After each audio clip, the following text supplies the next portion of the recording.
Unlocking ancient truths for modern challenges.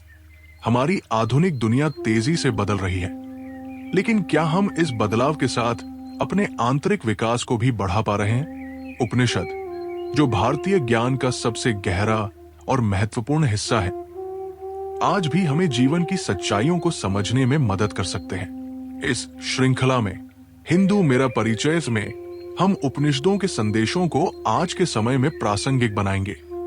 हम देखेंगे कि कैसे इन प्राचीन ग्रंथों की शिक्षाएं हमें मानसिक शांति, सही निर्णय लेने की क्षमता और आत्मविकास में मदद कर सकती है। ये श्रृंखला न केवल आध्यात्मिक उन्नति की दिशा दिखाएगी, बल्कि आपको अपने व्यक्तिगत जीवन में भी एक नई रोशनी प्रदान करेगी। श्वेत केतु और नमक का दृष्टांत, आत्मा की सर्वव्यापकता का गहन और सरल प्रतीक। भारतीय उपनिषद साहित्य में आत्मा और ब्रह्मा के सत्य को समझाने के लिए कई सुंदर और गहन दृष्टांत प्रस्तुत किए गए हैं।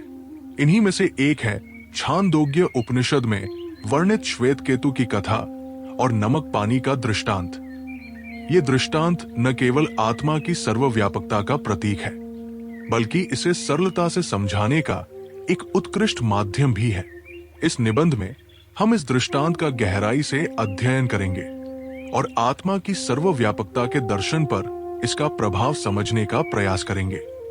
श्वेत केतु की पृष्ठभूमि। श्वेत केतु ऋषि उद्दालक के पुत्र थे। वो अपने समय के एक प्रतिभाशाली विद्यार्थी थे और वेदों का अध्ययन करने के बाद स्वयं को अत्यधिक विद्वान और ज्ञानी मानने लगे थे। उनका अहंकार उन्हें सत्य के गहन अर्थ और आत्मा के वास्तविक स्वरूप को समझने से रोक रहा था। उद्दालक ने उनके इस भ्रम को दूर करने और आत्मा की सर्वव्यापकता को समझाने के लिए एक सरल लेकिन गहन दृष्टांत का सहारा लिया। दृष्टांत की कथा। उद्दालक ने श्वेत केतु को एक बर्तन में पानी भरने और उसमें नमक डालने के लिए कहा। इसके बाद उन्होंने नमक को पानी में घुलने दिया और श्वेत केतु से पूछा कि क्या वो बर्तन में नमक को देख सकते हैं। श्वेत केतु ने उत्तर दिया कि नहीं, नमक दिखाई नहीं देता। तब उद्दालक ने कहा, इस पानी को चखो और बताओ कि क्या इसमें नमक का स्वाद है। श्वेत केतु ने बर्तन के अलग अलग हिस्सों से पानी चखा और पाया कि हर जगह पानी नमकीन है। तब उद्दालक ने समझाया, जैसे ये नमक पानी में घुलकर हर जगह व्याप्त है लेकिन दिखाई नहीं देता, वैसे ही आत्मा हर जीव और वस्तु में व्याप्त है। तुम इसे देख नहीं सकते, लेकिन ये हर जगह है। आत्मा की सर्वव्यापकता का सिद्धांत। इस दृष्टांत के माध्यम से उद्दालक ने यह स्पष्ट किया कि आत्मा कोई भौतिक तत्व नहीं है जिसे आंखों से देखा जा सके। आत्मा वह अमूर्त, शाश्वत और असीम शक्ति है जो हर प्राणी और वस्तु में व्याप्त है। भारतीय दर्शन में आत्मा को ब्रह्मा का अंश माना गया है। ब्रह्मा वह अनंत, अचल और अविनाशी तत्व है जो समस्त सृष्टि का आधार है। यह दृष्टांत आत्मा और ब्रह्मा के इस गूढ़ सत्य को सरलता से समझाने का प्रयास करता है। दृष्टांत का आध्यात्मिक अर्थ। यह दृष्टांत केवल सैद्धांतिक नहीं है, बल्कि इसका गहरा आध्यात्मिक अर्थ भी है। यह हमें सिखाता है कि आत्मा की खोज किसी बाहरी साधन से नहीं की जा सकती।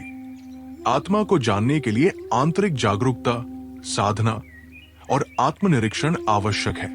जैसे नमक पानी में घुलकर अदृश्य हो जाता है, वैसे ही आत्मा अदृश्य होते हुए भी हमारे अस्तित्व का आधार है। दृष्टांत का आधुनिक संदर्भ। आज के वैज्ञानिक युग में जब भौतिकवाद और तर्कवादी दृष्टिकोण हावी है, इस दृष्टांत का महत्व और भी बढ़ जाता है। इसे आधुनिक विज्ञान से भी समझा जा सकता है। जैसे नमक के अणु पानी में घुलकर हर जगह फैल जाते हैं, वैसे ही ऊर्जा का सिद्धांत ये बताता है कि ऊर्जा कभी नष्ट नहीं होती, बल्कि हर वस्तु में किसी न किसी रूप में विद्यमान रहती है। आत्मा को इसी सर्वव्यापक ऊर्जा के रूप में देखा जा सकता है। वर्तमान जीवन शैली में जहां लोग बाहरी सुख सुविधाओं की खोज में लगे रहते हैं, ये दृष्टांत हमें आंतरिक शांति और आत्मज्ञान की ओर प्रेरित करता है। शिक्षा और जीवन पर प्रभाव। ये दृष्टांत हमें कई गहरी सीखें देता है। सबसे पहले यह हमें सिखाता है कि आत्मा को किसी भौतिक माध्यम से देखना या मापना असंभव है। इसके लिए आंतरिक जागरूकता और ध्यान की आवश्यकता होती है। दूसरा, यह हमें आत्मा की एकता का बोध कराता है, जिससे अहंकार, भेदभाव और हिंसा का अंत हो सकता है। जब हम समझते हैं कि हर जीव में वही आत्मा विद्यमान है, तो दूसरों के प्रति करुणा और प्रेम स्वतः उत्पन्न होता है। तीसरा, यह दृष्टांत हमें सिखाता है कि आत्मा की खोज कोई बाहरी प्रक्रिया नहीं है, बल्कि ये एक आंतरिक यात्रा है। ये यात्रा हमें स्वयं के भीतर छुपे दिव्यता और ब्रह्मा के अंश को पहचानने का अवसर देती है। यह हमें सिखाता है कि सच्चा ज्ञान वही है जो अहंकार का अंत कर आत्मा की अनंतता का अनुभव कराए। दृष्टांत के व्यापक प्रभाव। इस दृष्टांत का प्रभाव न केवल व्यक्तिगत विकास पर पड़ता है, बल्कि समाज और विश्व के व्यापक दृष्टिकोण को भी प्रभावित करता है। आत्मा की सर्वव्यापकता को समझने वाला व्यक्ति न केवल अपने भीतर शांति का अनुभव करता है, बल्कि अपने आसपास के वातावरण को भी शांति, प्रेम और सौहार्द से भर सकता है। यह दृष्टांत हमें सिखाता है कि हर व्यक्ति, हर प्राणी और हर वस्तु के साथ हमारी एकता है। जब ये समझ हमारी चेतना का हिस्सा बनती है, तब समाज में भेदभाव, हिंसा और अन्याय समाप्त हो सकते हैं। निष्कर्ष, श्वेत केतु और नमक का ये दृष्टांत भारतीय उपनिषद साहित्य की एक अमूल्य धरोहर है। यह हमें आत्मा और ब्रह्मा के गूढ़ सत्य को सरल और व्यावहारिक तरीके से समझने का अवसर प्रदान करता है। ये दृष्टांत न केवल आध्यात्मिक दृष्टि से महत्वपूर्ण है, बल्कि ये हमें जीवन जीने की कला भी सिखाता है। आत्मा की सर्वव्यापकता का ये सिद्धांत हमें अपने भीतर और बाहर दोनों में एकता और शांति की खोज करने की प्रेरणा देता है। ये दृष्टांत हमें ये भी सिखाता है कि आत्मा की खोज और उसकी अनुभूति ही सच्चा ज्ञान और सच्चा सुख है। श्वेत केतु की कहानी के सामाजिक प्रभाव। श्वेत केतु की कहानी न केवल आध्यात्मिक, बल्कि सामाजिक दृष्टि से भी प्रासंगिक है। ये दृष्टांत हमें सिखाता है कि ज्ञान का अहंकार व्यक्ति को सत्य से दूर कर सकता है। समाज में जब लोग अपने बाहरी ज्ञान और पद पर गर्व करते हैं, तो ये अहंकार उनकी चेतना को सीमित कर देता है। श्वेत केतु की कहानी ये संदेश देती है कि सच्चा ज्ञान वही है जो विनम्रता और करुणा को बढ़ावा दे। आधुनिक समाज में जहां भौतिक उपलब्धियों को ही सफलता का मानक माना जाता है, ये दृष्टांत हमें याद दिलाता है कि आत्मा और आंतरिक शांति ही सच्चे सुख के स्रोत है। जब व्यक्ति आत्मा की सर्वव्यापकता को समझता है, तो वो समाज में समानता, सहिष्णुता और प्रेम के मूल्यों को अपनाता है। दृष्टांत के व्यापक प्रभाव। इस दृष्टांत का प्रभाव न केवल व्यक्तिगत विकास पर पड़ता है, बल्कि समाज और विश्व के व्यापक दृष्टिकोण को भी प्रभावित करता है।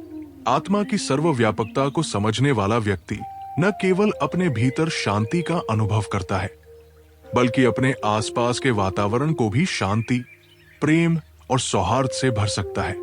यह दृष्टांत हमें सिखाता है कि हर व्यक्ति, हर प्राणी और हर वस्तु के साथ हमारी एकता है। जब ये समझ हमारी चेतना का हिस्सा बनती है, तब समाज में भेदभाव, हिंसा और अन्याय समाप्त हो सकते हैं। आधुनिक युग में श्वेत केतु और नमक की दृष्टांत कथा की प्रासंगिकता। श्वेत केतु और नमक की दृष्टांत कथा, जिसमें आत्मा की सर्वव्यापकता को सरल लेकिन गहन रूप से समझाया गया है, आज के समय में भी अत्यंत प्रासंगिक है। ये कथा व्यक्तिगत, सामाजिक और आध्यात्मिक जीवन में आत्मा के महत्व और उसकी उपस्थिति के प्रति जागरूकता पैदा करती है। आत्मा की सर्वव्यापकता और समकालीन दृष्टिकोण। ये कथा आत्मा की सर्वव्यापकता का प्रतीक है, जो हमें ये समझने में मदद करती है कि हर व्यक्ति, चाहे वो किसी भी धर्म, जाति या पृष्ठभूमि का हो, उसी एक ब्रह्मा का हिस्सा है। वर्तमान समय में जब समाज विभाजन और भेदभाव से ग्रस्त है, ये दृष्टांत समानता और एकता का संदेश देता है। साधारण जीवन में गहरे सत्य। नमक और पानी के माध्यम से आत्मा की व्याख्या ये दर्शाती है कि गहरे आध्यात्मिक सत्य को भी साधारण जीवन की घटनाओं और वस्तुओं से समझा जा सकता है। आज के युग में जब लोग जटिल दर्शन और सिद्धांतों में उलझे रहते हैं, ये दृष्टांत सिखाता है कि सरल दृष्टिकोण के माध्यम से भी आत्मज्ञान प्राप्त किया जा सकता है। शिक्षा और आत्मज्ञान का संतुलन। श्वेत केतु के जीवन से यह स्पष्ट होता है कि केवल विद्या अर्जित करना पर्याप्त नहीं है, आत्मा के सत्य को जानना भी उतना ही आवश्यक है। आज जब शिक्षा प्रणाली भौतिक सफलता पर केंद्रित है, ये कथा छात्रों और शिक्षकों को ये समझने के लिए प्रेरित करती है कि शिक्षा का उद्देश्य आत्मा और ब्रह्मांड के रहस्यों को समझना भी है। आधुनिक विज्ञान और चेतना का समावेश। कथा में आत्मा को नमक की तरह सर्वव्यापी बताया गया है, जो आधुनिक विज्ञान में चेतना और ब्रह्मांड की सर्वव्यापकता के सिद्धांतों के साथ मेल खाती है। वर्तमान युग में जब विज्ञान और आध्यात्मिकता के बीच संबंध को समझने की कोशिश की जा रही है, ये कथा एक पुल का कार्य करती है।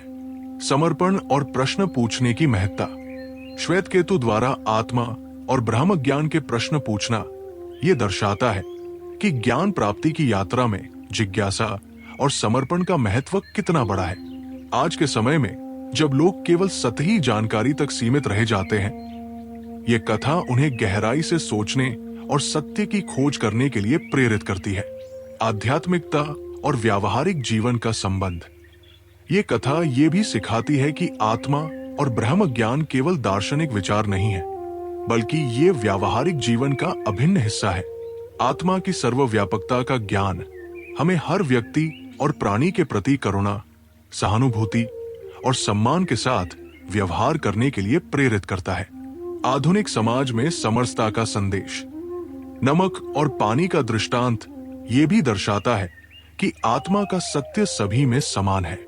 ये आधुनिक समाज में समरसता और सद्भाव का संदेश देता है, जहां लोग धर्म, भाषा और संस्कृतियों में बंटे हुए हैं।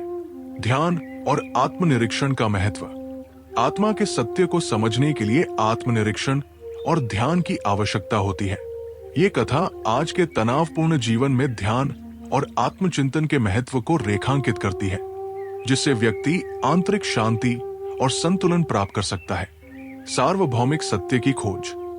श्वेत केतु की कथा ये सिखाती है कि आत्मा का सत्य सार्वभौमिक है और उसे समझने के लिए जाति, धर्म या वर्ग की सीमाओं को पार करना होगा। आज के समय में जब समाज में असमानता और भेदभाव व्याप्त है, ये कथा आत्मा की एकता और समानता का मार्ग दिखाती है। निष्कर्ष। श्वेत केतु और नमक की दृष्टांत कथा आधुनिक समाज को आत्मा की सर्वव्यापकता, समानता और आध्यात्मिकता का गहन संदेश देती है। ये हमें प्रेरित करती है कि हम सरलतम साधनों से गहरे सत्य को समझें और अपने जीवन में आत्मा और ब्रह्म ज्ञान की उपस्थिति को स्वीकार करें। यदि आप ऐसी ही प्रेरणादायक और ज्ञानवर्धक कथाओं का आनंद लेना चाहते हैं, तो हमारे YouTube चैनल हिंदू मेरा परिचय को सब्सक्राइब करें, लाइक करें और शेयर करें।